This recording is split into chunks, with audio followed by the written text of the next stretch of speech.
I could never, as I said, have imagined the life I am living now.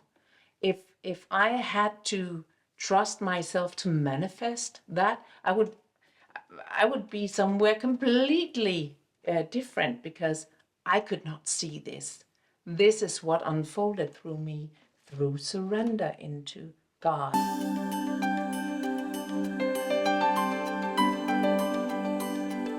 I am currently in Copenhagen in Denmark, and I'm sitting here together with this beautiful lady, Anja Steensig, who is a spiritual mentor, a spiritual leader. She's an author, and she actually worked in media for 10 years before she quit her job in the media world to follow her calling. And I'm here because we're making an online program with you, Anja. Welcome, and thank you for having me come here and visit you and work with you. We're so excited about it. It has been such a blessing spending these days with you. So thank you so much for asking me to be part of this. Yeah, it's been a beautiful process, and we have now filmed 6 modules for a new course that we are producing on Wisdom from North. And for me, it has been such a joy, and I'm really grateful to be able to produce this course, because this is a material that actually we haven't covered so much on Wisdom from North. And I just want to mention for you guys who are interested in this, and you're going to learn more about this program, we're going to put up this program in November 2000, or around the fall of 2022, but it will always be available on our platform as long as our platform is there. And we're also going to have a free webinar, and you can find all the information in the links below. So we have been making a course called Nordic Mysticism, and maybe you can now come with a subtitle because I don't remember it. It's very long. So the course is called Nordic Mysticism, the non-religious, non-dogmatic, no bullshit path into the presence of God. It's an awesome title. And before we started shooting, we talked about this course and that you were passionate about this material, speaking about our personal relationship to God. You also wanted to be able to bring up the name of Jesus. And we spoke a lot about that because, to be honest, I was a bit hesitant because I'm not a religious person. And a part of me has been a bit resistant towards Christianity and religion. I've been more, into metaphysics, spirituality. But there is this sentence that resonates with me, and that is, religion needs spirituality, but spirituality does not need religion. Now, in this course, we are going to speak about God. We are going to speak about Jesus. So tell us a little bit about why you're passionate about this particular program. Well, to me, my entire journey has been about stripping away everything that is unnecessary. It has been a journey of just trying to connect as purely with God as possible, to just dive in behind all the noise, because there's so much noise, and there's a lot of beautiful things in religions. There are a lot of beautiful rituals. There are a lot of beautiful wisdom to find. But somehow I was never comfortable within the constraints of religion.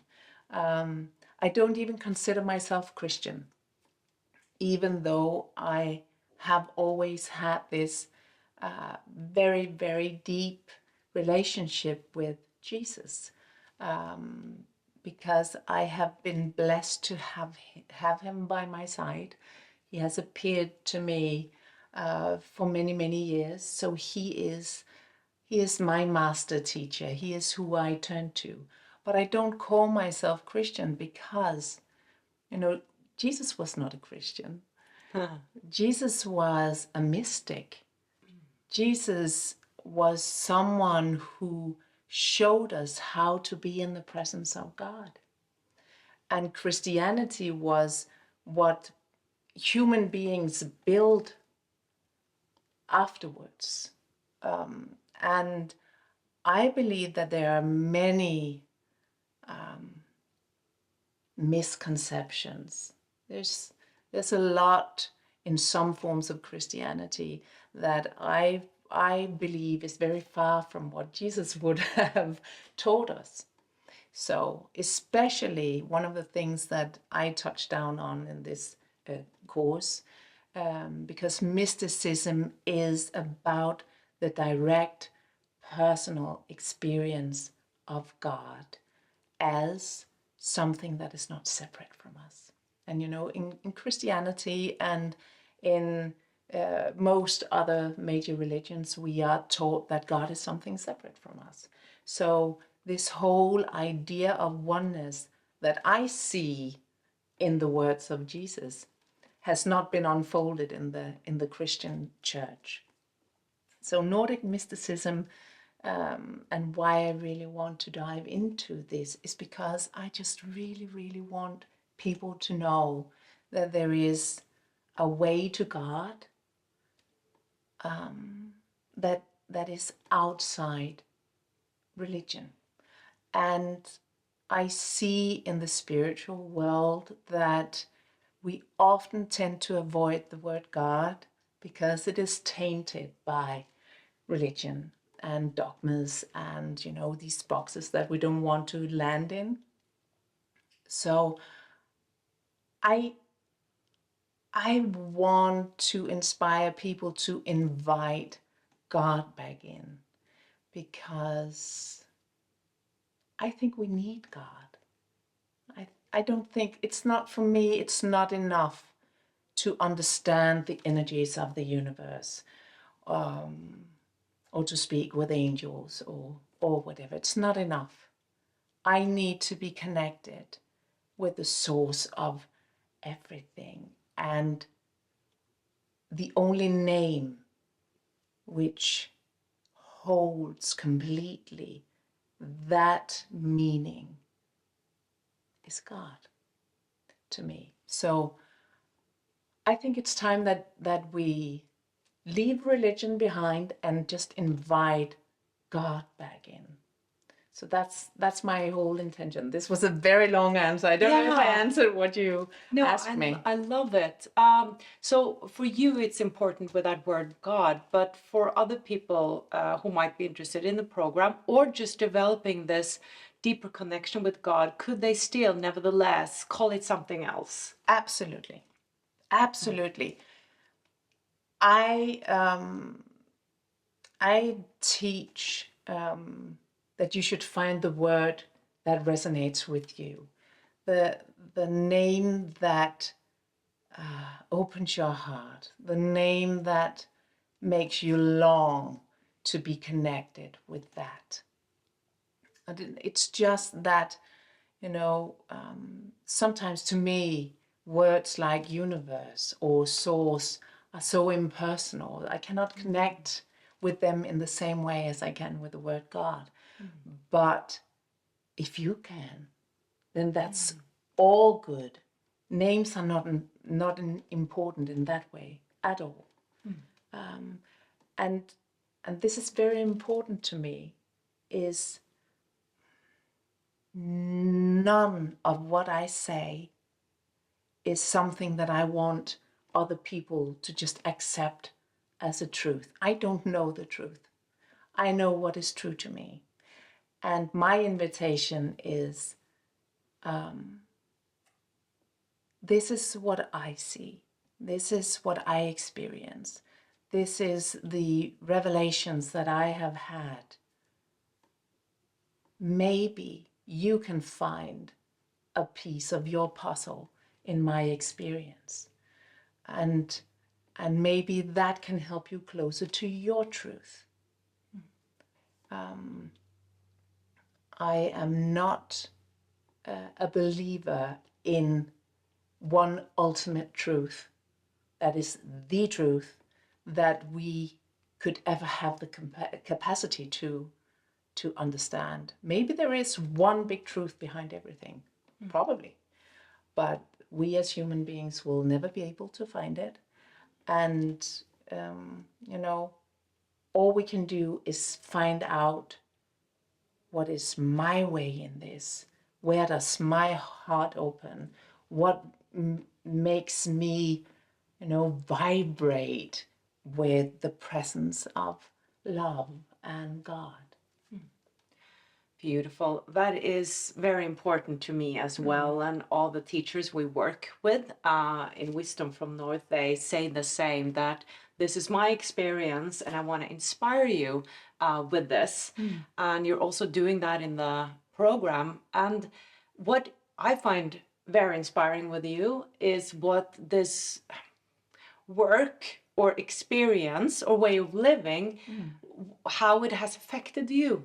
So I would love for you to share a little bit about how can our lives change by cultivating this deeper relationship with God, or whatever we want to call it within.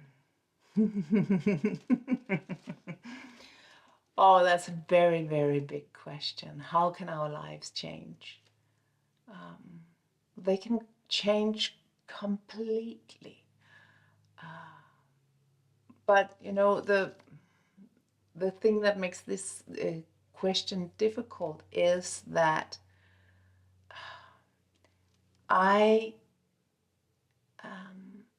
one of the big parts of walking this path to me is surrendering into the will of God, the intention with my life. So, you know, what do I get out of this? Only God knows, you know. But what is intended is that as we begin to walk this path of surrender, what we can expect is that we become more and more aligned with who we came to be. But we might not know right now exactly who that is. When I began my journey, I had no idea I would end up sitting here doing what we're doing now, teaching and writing and speaking to people and having, you know, sessions with clients. And this was never part of my vision for my life. It was what appeared as I surrendered. And it is so much more beautiful than what I could have ever imagined. So, but what I will say is what you will always get from walking this path of truly inviting God into your life is that you will be able to move yourself from a place of fear and limitation into a place of limitlessness and spaciousness and trust. So, and that is a very, very big change. I don't know if you can, you know, feel into the difference of being in the world in fear. When we are in fear, we are in a feeling of being alone. We are in a feeling of having to control everything, and we can't control it, and then we become fearful. And in the opposite spectrum of this is awe, is surrender into God, is actually what I call Christ, which is the consciousness of God's love, knowing God's love. So the opposite of fear is truly, truly knowing God's love. And when you are there, you are never alone. You know how loved you are. You know how held you are. You know that there's nothing you need to control and that you can surrender into the will of God, because God or love will always bring you to the highest of highest, the highest good of all is where God and love will lead you. So that is the biggest change. And I know it's not very, step A, B, C, and then you will have eternal bliss. This is not what it's about. I don't believe in eternal bliss. I believe life is light and dark, and it is messy, and it's beautiful, and it's painful, and it's joyful, and it's everything, and it's supposed to be. That is what it is to be human. But when we walk with the knowing that we are part of God, then it is so much easier. It's just easier. You put it beautifully, and I feel it's two totally different ways of living. Yes. Living in fear is not pleasant. No. But like you're saying, life is messy nevertheless, but it's just another way of existing in the world.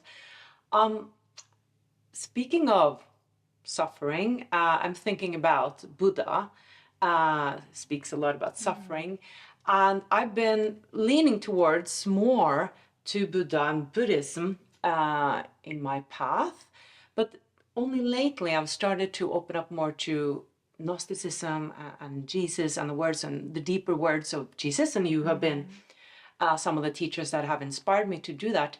What would you say are the biggest difference between the teachings of Buddha or Buddhism and Jesus? Well, there's one major thing that completely separates Buddhism and what I am teaching, which is in Buddhism there is no God. That's true. So Buddhism is more, the way I see it, a philosophy or a perspective, or teachings on how to be in the world. And I need God. So and there's so much beautiful teaching in Buddhism. I completely see that and accept that, and many Buddhist teachings are also close to my heart. But I cannot. There's just such a big piece missing for me when we are alone in the world, and and it becomes about personal development.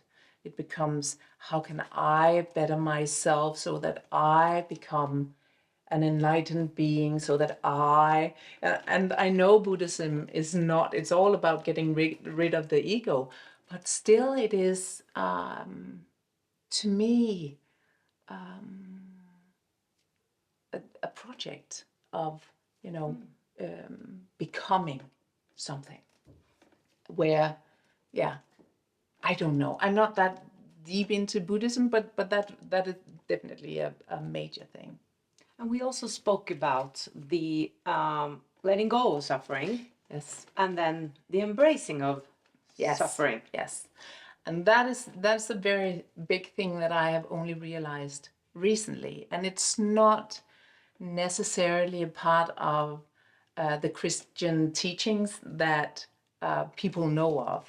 This is something that I learned from a teacher called Cynthia Bourgeot, who's a brilliant American reverend.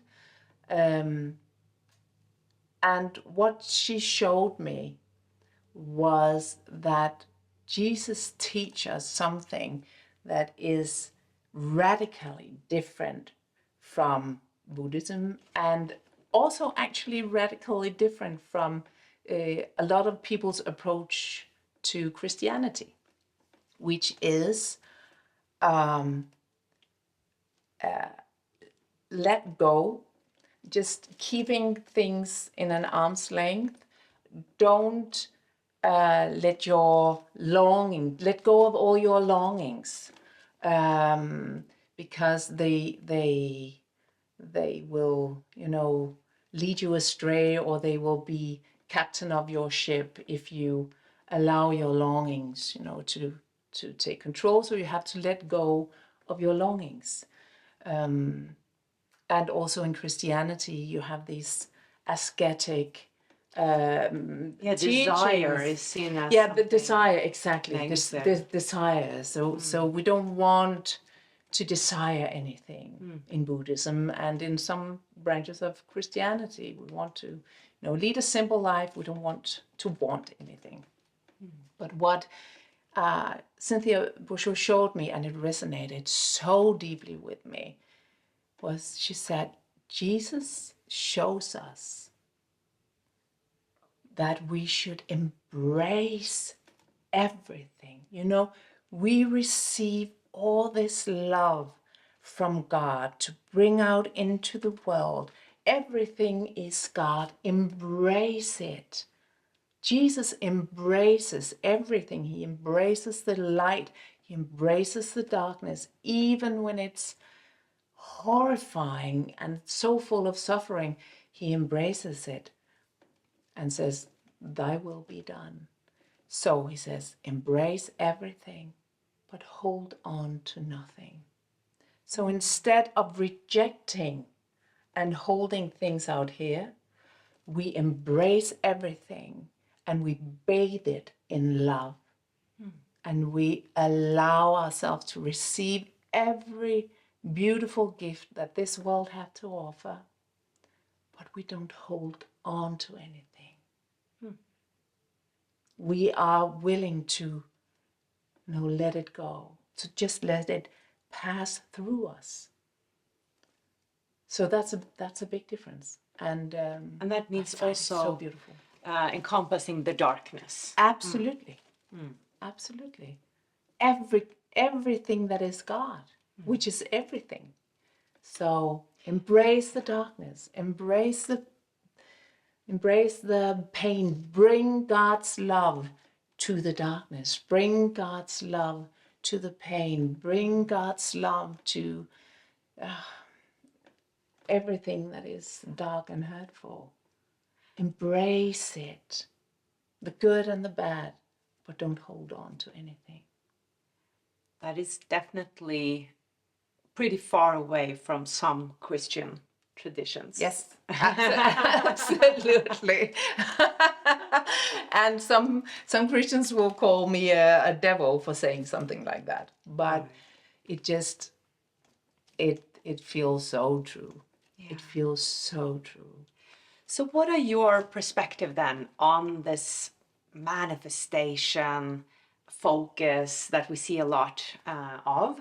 And many teachers talk about it. Many work with manifesting their lives and embracing their desires and manifesting and co-creating. And you speak more about surrendering. Yes. So are these two different things? Do you think that we have a destiny, it's predestined, we have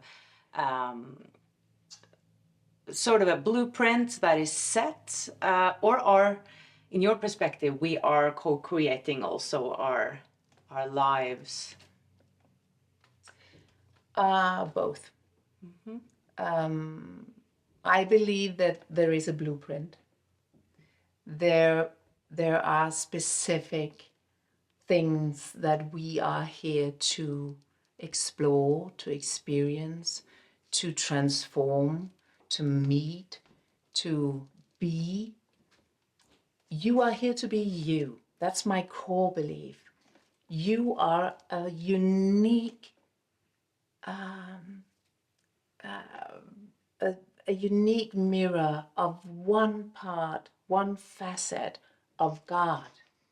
You are one very particular beam of God, and no one else can be you. So your main task or reason for being here is to be you and to allow yourself to be you and to come closer and closer and closer to being you in the world. That's your main task. I do believe that we are co-creators. So there are the major lines, I believe, are made out. There's a limit to what we can co-create. We are not all meant to be billionaires. I really don't believe that. only so many people can be billionaires. So to me, co-creation is a path of surrendering into the will of God, to allow the will of God to unfold through us. And our job is to not stand in the way. And I think we very often stand in the way when we go into this mind-focused, limited imagination of what we are able to be or what we are able to become. I could never, as I said, have imagined the life I am living now. If I had to trust myself to manifest that, I would be somewhere completely different, because I could not see this. This is what unfolded through me through surrender into God and classical manifestation, this envisioning and, dream up your life is a very mental thing. And everything that goes on up here is limited and contracted. We want to live a life from the space of our hearts, which is limitless, where we are aligned with who we came to be, where we are love in the world. And I honestly think that we mess it up by trying to manifest all sorts of things. Oh, but I want a house. You're not supposed to have a big house like that. You're supposed to live in this beautiful little place in the forest and, talk to the ducks. You're not supposed to be a guru. You're supposed to be a plumber, blessing the pipes under each house, There's so many ways we can be of service and make an impact in the world without, attaching ourselves to these weird concepts of success, that you are only a success if you are a billionaire, or if you are a rock star, or if you are in the top of the pyramid of the hierarchy. The time for hierarchies are slowly but surely, vanishing. This is such an old way of thinking, and it's a way of the mind, and it's a way of, a very masculine energy. And we are moving into the time of receiving. So this is a very interesting topic, and I just want to say that we've had some issues with sound and noise during this time. Yes. There was construction workers outside. We had Tour de France going on in the city, and then this wonderful guy living on the next floor who was walking back and forth, which you could hear. And they have been so silent for many hours, so we understand that they needed to move a bit. Yes. But that's, real life when we're doing this sort of live recorded here. Yeah. But back to that big question, this is interesting. So would you say then that if my destiny is to be a plumber, that is what you said, bringing light to the system, To the pipes. to the pipes, would this plumber really want that? Is this also his deepest will? When he sort of realizes his potential, will that be his deepest will? So are you saying that, I want to be a billionaire, and that is not in our destiny? That's not what we deepest Yes. want either. Yes. I would say that. Okay, so it is. It is not. It's out of alignment. It is. You may think that is what will make you happy, but it's not. Okay, that makes sense to me, right? Yeah. Yeah. Okay. over to something else I was wondering about. Actually, when we were recording, I was recording your course. A beautiful, beautiful program. I'm so excited for everybody who's interested in experiencing this. Cultivating this deeper relationship to God. You're saying in the course, and we don't have time to go into it now, but you're saying that everything is God. Yes. And I love that perspective as well, and I believe it to be true. So if everything is God, why do I have to cultivate a relationship to something I already am? That's a very, very good question. That is because when we are born into this physical form, we are born with the concept of dualism. You know, this world works in the most amazing way. We are born into a dualistic world, you know, and they coexist. The non-dual world and the dual world coexist. So the separation, the idea of separation is actually made up in our brain. When that part of our brain stops functioning, then we would be able to see and experience that there's no difference between my arm and the air. You know, at a physical level, scientifically, you know, physically, there is no way to separate me from you, my hand from your shoulder. When we zoom in, you know, it's all just electrons, thousands of light years apart, you know, and they're not even constant, they're blinking. So there's no solid form. So this is a construction that our brains make for us to be able to exist in this world. So we are born into the illusion of a world where we are separate from God. And I believe that one of the reasons for this is for us to live a life where we find our way back. It is like a hiding game, you know, you put, or a treasure hunt, you know, you put someone there and see if you can find me, and go through all sorts of experiences to reach that place where suddenly, I see. So that's what my life is made up of, is this movement of finding your way back, and then you bump into people and a little piece falls off and it becomes a little bit clearer, and then you know, fall into the embrace of someone else, and then you are reminded, there's something there. So you gather these little pieces and hopefully slowly unfold. Or some do, and some just live an entire life in the illusion of being separate from God, and that's also fine.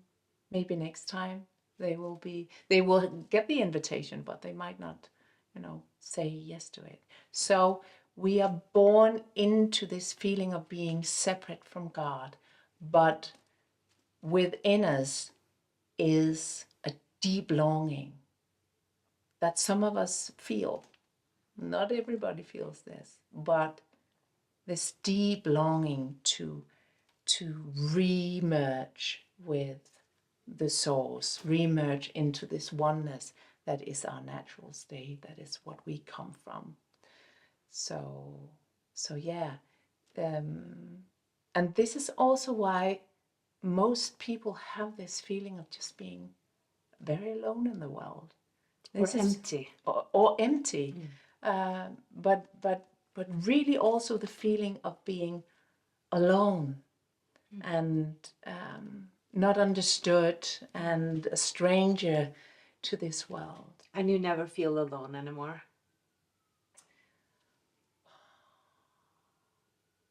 I feel a lot less alone because I can always step into the presence of God, but I am still human, and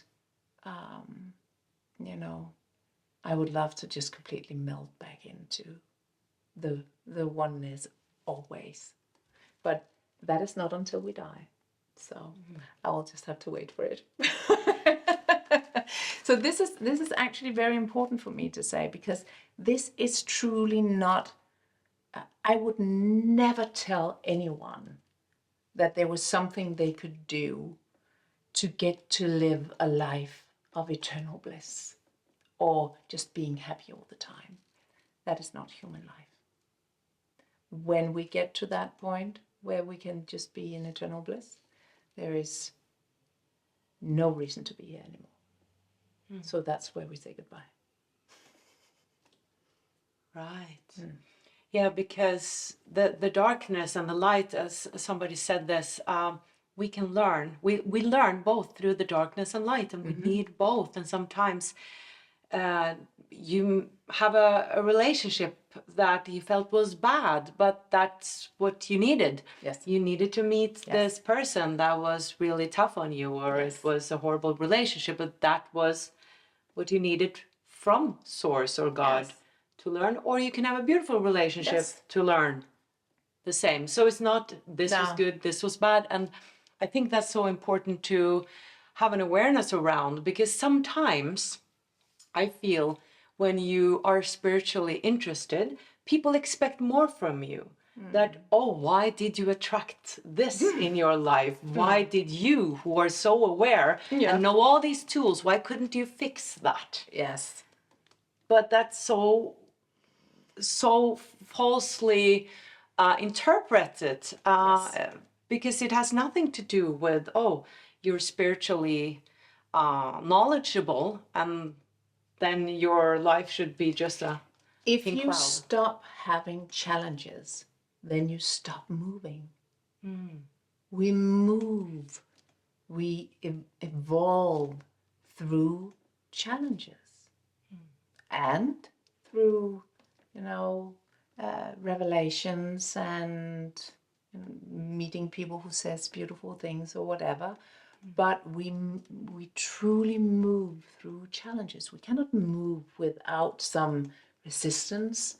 So everyone, and I don't care if you're Dalai Lama, I know that he still experience, something can annoy him. Of course it can. Something can make him, really? Of course it can. There's no such thing as just... But it's the way maybe he is handling it or dealing with it, or not having resistance towards it. And that is what is the difference. That is the difference. But it doesn't mean you cannot have challenges. It doesn't mean you cannot get cancer.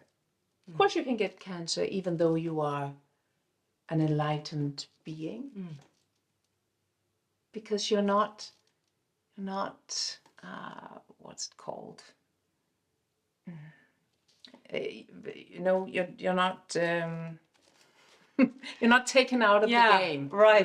You're still, I mean, I remember certain teachers have stories like that. Ram Dass, he had an illness at the end of his life.